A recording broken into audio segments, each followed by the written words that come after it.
3 number ধর্মীয় কাফের, মানে আমাদের হুজুরওয়ালা কাফের। হুজুরওয়ালা কাফেররা বলে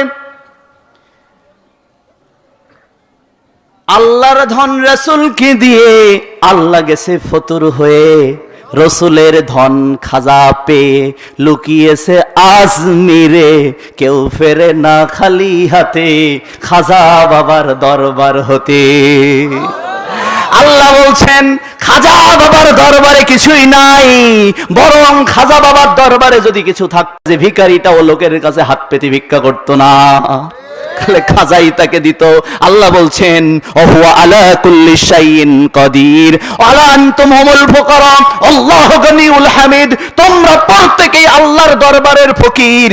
তো বলে না ফকিরে নেওয়াজ, গরিবে নেওয়াজ, মানে গরিবের ত্রাণকর্তা। গরিবের আছে না নাই? গরিবের ত্রাণকর্তা। আল্লাহ বলছেন আল্লাহই হলেন তোমাদের ত্রাণকর্তা, আল্লাহই হলেন তোমাদের খালেক, আল্লাহই হলেন তোমাদের রিজিক দাতা, আল্লাহই তোমার আল্লাহর ওহু আলা কুল্লি শাইইন কাদির। এখানে সূরা মুলকের প্রথম আয়াতে বললেন তিনি সবকিছুর উপর ক্ষমতাবান। এখানে আবার সূরা আলে ইমরানের 26 নম্বর আয়াতে এসে বললেন যে বিয়াদিহিল খায়র ওহু আলা কুল্লি শাইইন কাদির, সমস্ত কল্যাণ খয়ের রয়েছে কার হাতে? আল্লাহর হাতে। তাহলে বোঝা গেল যে যারা উঠছে তারা খাজা বাবার অনুসারী উইদাউট পারমিশনে। আচ্ছা, এখন আর দুই একটা অনুসারী উইদাউট পারমিশনে উঠলে আলোচনা 12 বাজে 13 কোঠে উঠা আমি গাড়িতে উঠা ঢাকার উদ্দেশ্যে রওনা হইয়া সকালবেলা অফিস করিবার জন্য মনস্থ করিলাম। কেমন? তো যে কারণে উইদাউট পারমিশনে যাওয়া যাবে না। আর একবার সতর্ক, কারণ আমি যেভাবে কথা বলছি বা যে রেফারেন্সগুলো দিয়ে বোঝানোর চেষ্টা করছি, আমার কাছে মনে হয় না যে এই জমিনে আমার পূর্বে কেউ বলে গেছে। আর আমার কাছে মনে হয় না যদি আমাকে 3 ঘন্টা সময় নিরবচ্ছিন্নভাবে বোঝানোর জন্য দিয়ে দেওয়া হয়, আগামী 100 বছর এভাবে উপকার হবে বলে আমার মনে হয় না। কিন্তু দেখেন, যদি সুযোগ দিয়ে, কিন্তু যদি আপনি এটা করতে না পারেন তাহলে আপনার কপাল আপনি পোড়াইলেন। আমি বলেছি আমি নিজে অসুস্থ, কিন্তু আমার মালিক কিভাবে কথা বলে আমি নিজেই জানি না, আমি নিজেই বুঝতে পারি না যে কিভাবে কথা বলাই। শুরু থেকে যে টোনে কথা বলি 3 ঘন্টা পরে একই টোন থাকে। আল্লাহ তাআলাই বলান, এটা আমার ব্যক্তিগত ক্ষমতা দিয়ে বলতে পারি না, যে কারণে আপনি আমাকে সহযোগিতা করুন। জি, দ্রুত আসবেন। তাহলে বোঝা গেল ইউদাব্বিরুল আমরা মিনাস সামাই ইলাল আরদি সুম্মা আরদি ইউদাব্বিরু মিনাস সামাওয়াতি ওয়াল আরদ। আসমান এবং জমিনের সূরা সাজদার 6-7 নম্বর আয়াতে আল্লাহ বলছেন আসমান জমিনের সবকিছু সমুদায় সব আল্লাহ নিজে হাতে পরিচালনা করছেন। কিন্তু ওরা বলে জামানার কুতুবদের কাছে আল্লাহ দায়িত্ব হস্তান্তর করে দিয়ে তিনি কখনো কখনো বিশ্রামে যান। নাউজুবিল্লাহ। এই জন্য তাদের নাম হয় কুতুবে সুবহানি, মাহবুবে রব্বানি, মাহবুবে রব্বানি, এবং বলা হয় গাউসুল আজম। কেন? তিনি দায়িত্ব হস্তান্তর করেছেন গাউসুল আজমের কাছে। এই জন্য গাউস মানে উদ্ধারকারী, আজম মানে সবচেয়ে বড়, গাউসুল আজম মানে সবচেয়ে বড় উদ্ধারকারী।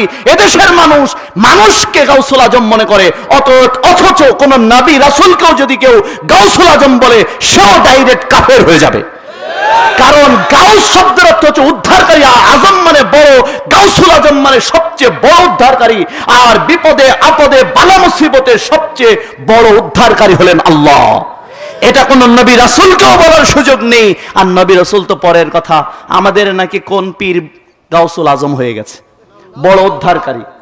তাহলে কোন মানুষকে যদি গাউসুল আজম বলা হয়, সাথে সাথে সে শিরিক করে কি হয়ে যাবে? মুশরিক হয়ে যাবে। আল্লাহ নিজেই বলছেন, কারণ আসমান জমিন সমুদায় সবকিছু একচ্ছত্রভাবে কারোর হাতে হস্তান্তর না করে নিজ দায়িত্বে পরিচালনা করছেন আল্লাহ, এটা তিনি নিজেই বলছেন। এবার বলতে পারেন না, তাহলে আপনার তো you need some assistant, because our honourable prime minister she has some minister, তারও কিছু অ্যাসিস্ট্যান্ট আছে, মন্ত্রী আছে, উপমন্ত্রী আছে, নাহলে একা একা তো পরিচালনা করা সম্ভব হয় না। এজন্য আমাদের জামানার গাউস কুতুবদের তার লাগতে পারেই, স্বাভাবিক, তাই না? পারে।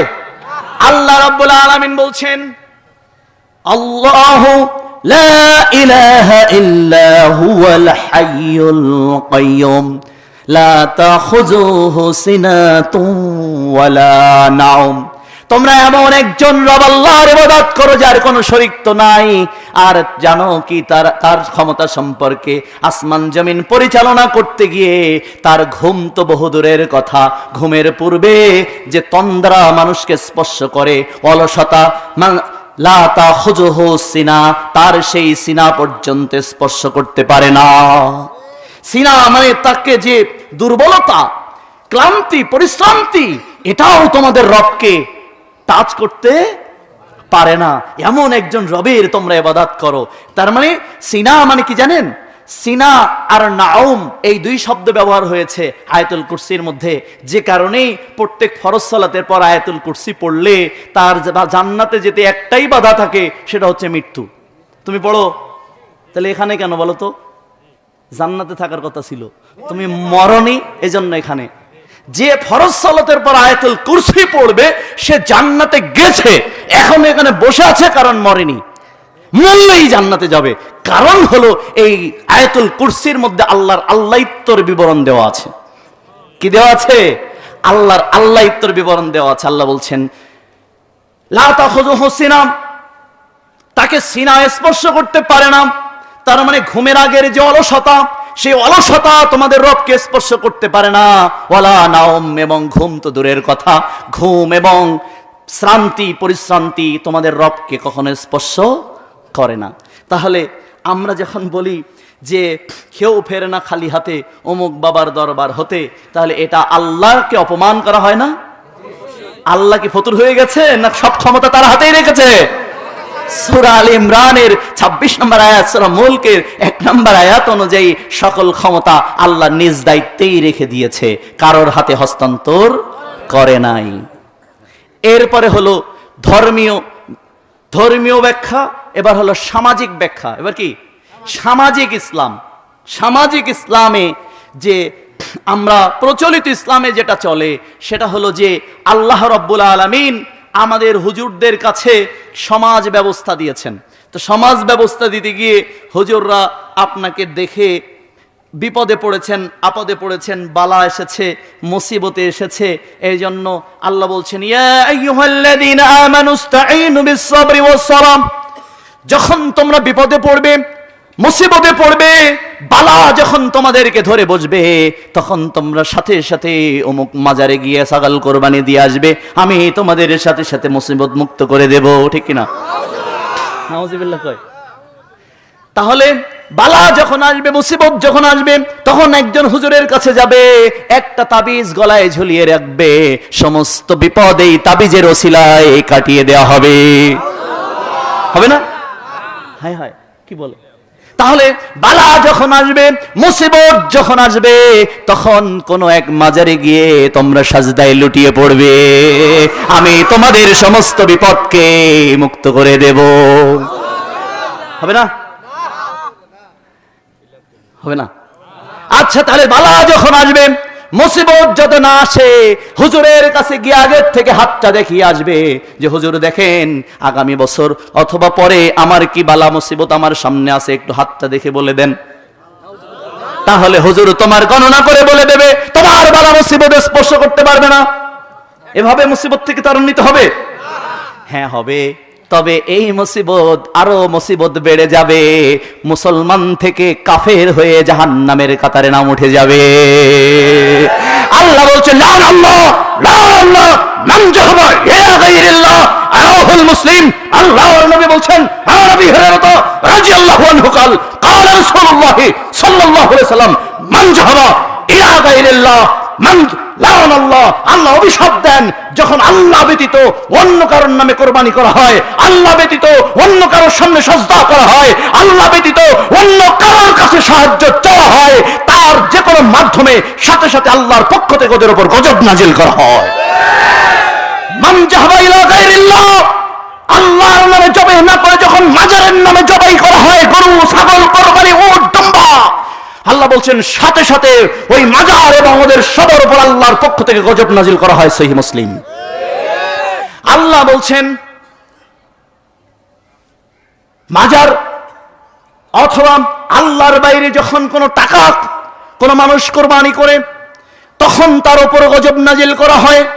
তার মানে হলো আল্লাহ বলছেন, অতএব তোমার বিপদ, তোমার সন্তান হচ্ছে না অথবা হয়ে মারা যাচ্ছে, কান সাদা করে দেবা, কারণ ত্রুটি করে দিলে আল্লাহ আর নেবে না, তাই না? কারণ আল্লাহর বেশি ভালো লাগা যারা সুন্দর সুন্দর সন্তান হয়ে মারা যায়, এই জন্য কান সাদা করে দিতে হবে যাতে ত্রুটিযুক্ত আর আল্লাহ নিতে না পারে। এটা করবা? আল্লাহ বলছেন হ্যাঁ, বিপদ তোমাদের উপর আসবে, বালা আসবে, মুসিবত আসবে, দুঃখ দুর্দশা আসবে, সে সময় তোমাদের উত্তরণের পথ হলো ইয়া করে দেওয়া হয়েছে, তুমি ওখানে সাজদায় লিটিয়ে পড়ো, আল্লাহর কাছে তুমি সাহায্য চাও, আল্লাহ সাহায্য করবে। সূরা বাকারা। আর যদি এটা না করে হুজুরের কাছে গিয়ে বলো, হুজুর একটা তাবিজ লিখে দাও, তাবিজ লিখে দেবে, বিপদ হয়তো দূর হয়ে যাবে, কিন্তু বড় বিপদ কপালে লিখে দেওয়া হবে। মান তাআল্লাকা তামিমাতান ফাকাদ আশরাকা, যে ব্যক্তি শরীরে তাবিজ ঝুলায়, সেটা কোরআনের আয়াত দিয়ে হোক, হাদিস দিয়ে হোক, আর যা দিয়ে হোক, যা দিয়ে শিকড়, অষ্টধাতুর আংটি, বালা, সৌদি আরবের সেন এবং যে কোনো হুজুরের, জাতীয় আন্তর্জাতিক হুজুরের যে কোনো ধরনের তাবিজ, আল্লাহর নবী বললেন মান তাআল্লাকা তামিমাতান ফাকাদ আশরাকা, যে ব্যক্তি শরীরে কোনো কিছু ঝুলাবে কোনো উদ্দেশ্যে, সাথে সাথে সে মুশরিক হয়ে যাবে। মুসনাদে আহমদের 16771 নম্বর হাদিস। তার মানে আপনার বিপদ আপদ, বালা মুসিবত, রোগ শোকের জন্য আপনি আল্লাহর কাছে সালাত এবং সিয়ামের মাধ্যমে সাহায্য চাবেন। আর হুজুরের মাধ্যমে, তাবিজের মাধ্যমে সাহায্য চাইলে সাহায্য আসবে, তবে জাহান্নামী সাহায্য, জাহান্নামের পত্র সহজ হবে এবং মুশরিকদের কাতারে নাম লেখা হবে। মুসনাদে আহমদের 16771 নম্বর হাদিস। এবার বলবেন যে না, আমার বড় একটা সম্পদ হারিয়ে গেছে, বিপদে আছি, বালা আছি, মুসিবতে আছি, অথবা আমার সামনে কি আছে এটা দেখানোর জন্য কোনো একটা হুজুরের কাছে গেলেন, গিয়ে আপনাকে সে গণনা করে বলে দিল যে তোমার চুরিকৃত মোটরসাইকেল অমুক কালারের, অমুক জায়গায়, অমুক জায়গা দিয়ে নিয়ে অমুক জায়গায় রাখা হয়েছে, এই ভান ধরে না? হ্যাঁ, আল্লাহর নবী বলছেন মান আতা কাহিনান ওয়া রাফান ফাসাদাকাহু বিমা ইয়াকুলু ফাকাদ কাফারা বিমা উনজিলা আলা মুহাম্মাদিন সাল্লাল্লাহু আলাইহি ওয়াসাল্লাম। এটা ধর্মীয় মুশরিক বোঝাচ্ছি, মানে প্রকৃত ইসলাম কিভাবে বিপদ আপদ, বালা মুসিবত থেকে সাহায্য চাবেন এবং প্রচলিত ইসলামে কিভাবে সাহায্য চাওয়া হয় তাই দেখাচ্ছি। এবার চুরিকৃত জিনিস অথবা ডাকাতিকৃত জিনিস ফিরে পাওয়ার জন্য, সম্পদ ফিরে পাওয়ার জন্য তখন সে গণকের কাছে যায়। আল্লাহ নবী বলছেন মান আতা কাহিনান আও আরাফান ফাসাদ্দাকাহু বিমা ইয়াকুলু ফাকাদ কাফারা বিমা উনজিলা আলা মুহাম্মাদিন সাল্লাল্লাহু আলাইহি ওয়াসাল্লাম। আবু দাউদ 611 নম্বর পৃষ্ঠার 24 নম্বর লাইনের হাদিস। আল্লাহ নবী বলছেন যে ব্যক্তি কোন গণকের কাছে যায়, আর কাহিনান আও আরাফান বলা হয় যে হারানো জিনিস কোথায় আছে বলে দিতে পারে দাবি করে, কে চুরি করেছে বলে দিতে পারে দাবি করে, সে আগাম কোনো কিছু বলে দিতে পারে দাবি করে, অতীতের কোনো কিছু বলে দিতে পারে দাবি করে, গায়েবের কোনো বিষয় সম্পর্কে বলে দিতে পারে দাবি করে, এমন ব্যক্তিকে আরবিতে বলা হয় কাহিনান আও আরাফান। আল্লাহর নবী বললেন মানাতা কাহিনান আও আরাফান, যে ব্যক্তি গণকের কাছে গেল, মানাতা কাহিনান আও আরাফান ফাসাদ্দাকাহু বিমা ইয়াকুলু, গণকের বলা কথায় বিশ্বাস করলো, ফাকাদ কাফারা, লোকটা ডাইরেক্ট কাফের হয়ে যায়। ফাকাদ কাফারা বিমা উনজিলা আলা মুহাম্মাদিন সাল্লাল্লাহু আলাইহি ওয়াসাল্লাম, মুহাম্মদ সাল্লাল্লাহু আলাইহি ওয়াসাল্লামের উপর অর্পিত দিনকে অস্বীকার করে কাফের হয়ে যায়। মুহাম্মদ সাল্লাল্লাহু আলাইহি ওয়াসাল্লামের উপর অর্পিত দিনকে অস্বীকার করে কি হয়ে যায়? কাফের হয়ে যায়। আমাদের অফিসাররা কিন্তু মানে অনুমতি নিয়েই কিন্তু, সিগন্যাল নিয়েই কিন্তু যাচ্ছে, আপনারা মনে রাখেন। হ্যাঁ হ্যাঁ বলে গেছে, আমি দেখছি, আপনি দেখেন নাই। হ্যাঁ, এজন্য আপনারাও উইদাউট পারমিশনে যাওয়া যাবে না, ঠিক আছে? তো আমিও দিয়েছি, ওনারাও গিয়েছেন, এই জন্য উপকার করে যাবো ইনশাল্লাহ, বলেছি যাবই। তাহলে যদি কেউ এই গণকের কাছে যায়, তার মানে এই প্রচলিত লেবাসধারী ইসলাম আল্লাহর কাছে যদি যায়, তার বলা কথা বিশ্বাস করে, তাহলে সেই ইসলামকে অস্বীকার করে আল্লাহ রাসূল বলছেন কাফের হয়ে যায়। আবু দাউদ 611 নম্বর পৃষ্ঠার কত নম্বর লাইন? 24 নম্বর লাইনের হাদিস। মনে থাকবে তো? হ্যাঁ, এই বুঝতেছেন আপনারা? আচ্ছা।